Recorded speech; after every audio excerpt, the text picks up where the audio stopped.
Hello everyone, welcome to my channel the Mathesian. आज मैं आपको कराऊंगी एक्सरसाइज 3.2 का क्वेश्चन नंबर 3।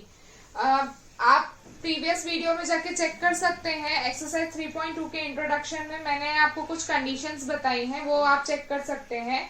आइए चलिए करते हैं क्वेश्चन नंबर 3।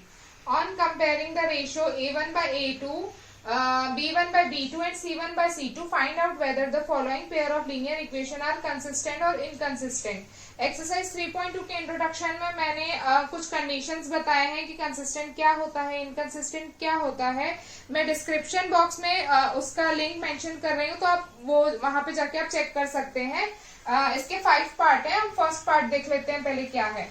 आपके ये दो इक्वेशंस हैं। आपके जो इक्वेशंस होते हैं वो इस फॉर्म में होते हैं, ठीक है। तो इस फॉर्म में पहले मैं करूंगी। ए की वैल्यू क्या है हमारे पास 3, A1 की वैल्यू, B1 की A2 की वैल्यू है हमारे पास 2, B1 की वैल्यू है हमारे पास 2, B2 की वैल्यू है हमारे पास -3, C1 की वैल्यू है हमारे पास 5, C2 की वैल्यू है हमारे पास 7। अगर मैं पुट करूं A1 by A2 is equal to B1 by B2, तो पहले तो मैं ये देख लेती हूँ कि A1 by A2 is equal to B1 by B2 equal है या नहीं। तो इसमें मैं जब वैल्यू पुट करूंगी तो 3 divided by 2 is equal to 2 divided by -3। तो ये तो नॉट इक्वल टू दिख रहा है मुझे। जब नॉट इक्वल टू आता है A1 by A2 is equal to B1 by B2, अगर नॉट इक्वल टू है तो ये आपका आ जाता है यूनिक सॉल्यूशन में। यूनिक सॉल्यूशन जिसका होता है वन सॉल्यूशन, जिसको हम बोल सकते हैं, अगर इसको ग्राफिकली अगर आप प्रेजेंट करेंगे इक्वेशन को, तो आपका आएगा इंटरसेक्टिंग लाइन ग्राफ में। और जिसका भी सॉल्यूशन आता है, एक ही आता है या फिर ज्यादा आते हैं, तो अपन उसको बोलते हैं कंसिस्टेंट। तो ये आपका इक्वेशन क्या कहलाएगा?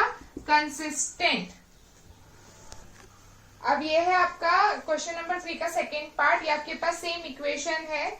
मैं वैल्यू देख लेती हूँ। A1 आपका है 2, B1 है A2 है आपका 4, B1 है आपका -3 और B2 है आपका -6, ठीक है। C1 है आपका 8, C2 है आपका 9।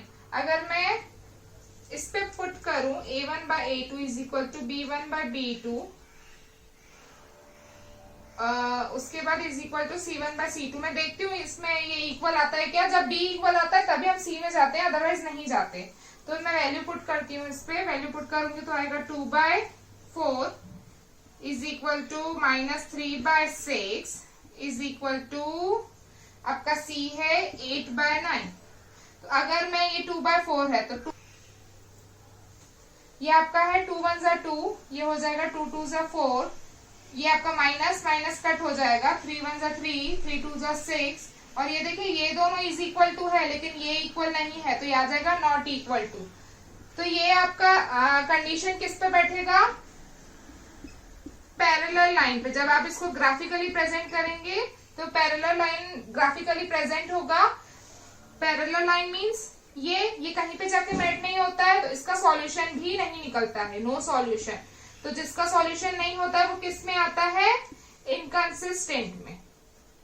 इनकंसिस्टेंट में। अगर आपको अभी भी डाउट हो कि कंसिस्टेंट क्या है, इनकंसिस्टेंट क्या है, मैं फिर से आपको बोल रही हूँ।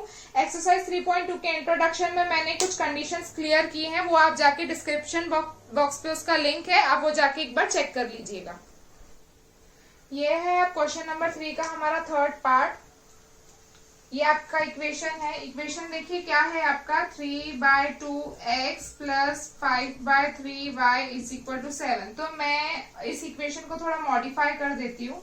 मॉडिफाई कैसे करूंगी? इसको पहले क्रॉस मल्टीप्लाई कर दूंगी।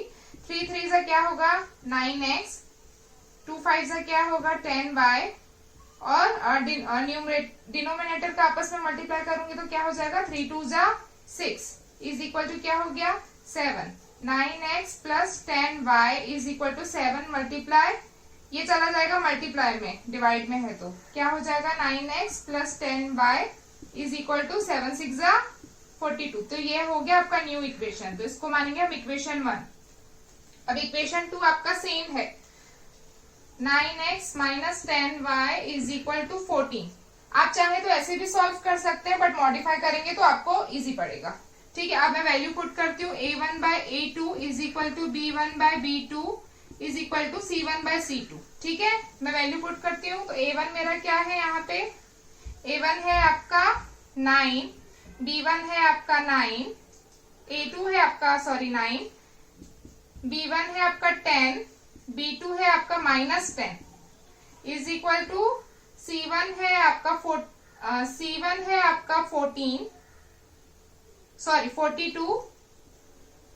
c2 है आपका 14।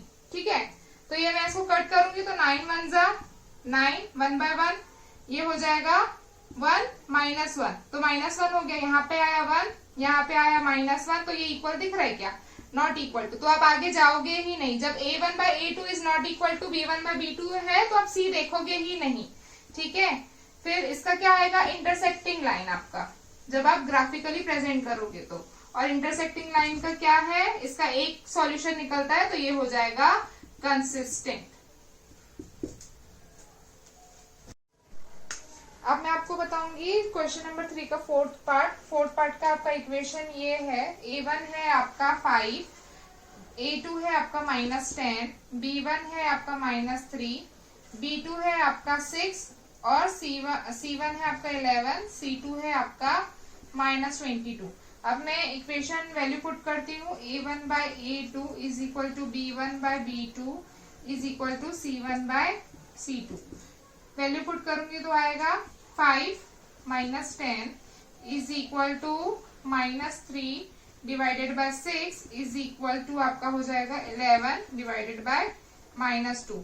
तो ये 5 1 जा 5, 5 2 जा 10, 3 1 जा 3, 3 2 जा 6, 11 1 जा 11, 11 2 जा 22। देखिए ये a1 by a2 is equal to b1 by b2 is equal to c1 by c2 है और तीनों ही माइनस में है।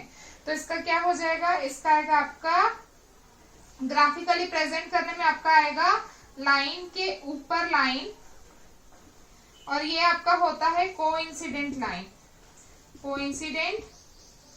लाइन जिसकी कितनी सॉल्यूशंस आते हैं, इनफिनाइट सॉल्यूशंस आते हैं।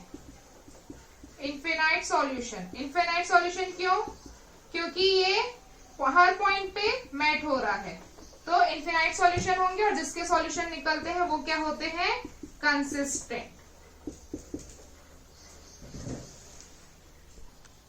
अब मैं आपको बताऊंगी क्वेश्चन नंबर 3 का लास्ट पार्ट, फिफ्थ पार्ट में आपका ये इक्वेशन है, इक्वेशन 1 और इक्वेशन 2। इक्वेशन 1 देखिए, हम इसको थोड़ा मॉडिफाई कर लेते हैं। मैं यहाँ पे लिख लेती हूँ equation 1, 4/3x + 2y is equal to 8।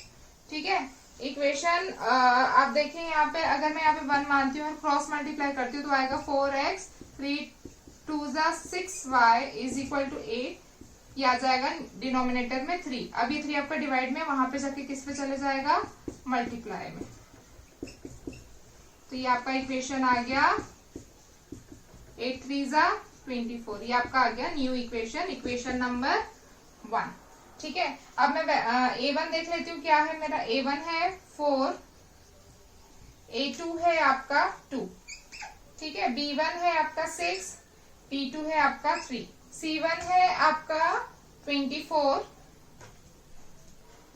c2 है आपका 12।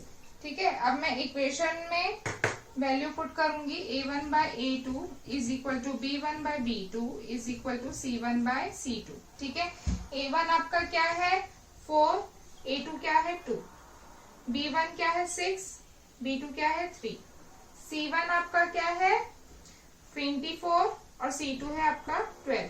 तो ये आ जाएगा 2 1 जा 2 2 जा 4, 3 1 जा 3 2 जा 6, 12 1 जा 12 2 जा। तो अब देखिए क्या आ रहा है, 2 is equal to 2 is equal to 2। ये किस में आएगा आपका, अगर ग्राफिकली प्रेजेंट करोगे तो a1 by a2 is equal to b1 by b2 is equal to c1 by c2 आपका आता है कोइंसिडेंट लाइन में, लाइन के ऊपर लाइन। ये आपका हो गया कोइंसिडेंट लाइन। कोइंसिडेंट लाइन किस में आता है, आपका आता है कंसिस्टेंट में। कंसिस्टेंट में क्यों आया ये, क्योंकि ये हर पॉइंट में मैच होता है और इसके क्या होते हैं, इनफिनाइट सॉल्यूशंस होते हैं। ये आपका कंप्लीट हुआ यहाँ पे क्वेश्चन नंबर 3। अगर आपको इस क्वेश्चन में कुछ डाउट हो तो आप कमेंट करके बता सकते हैं। Thank you.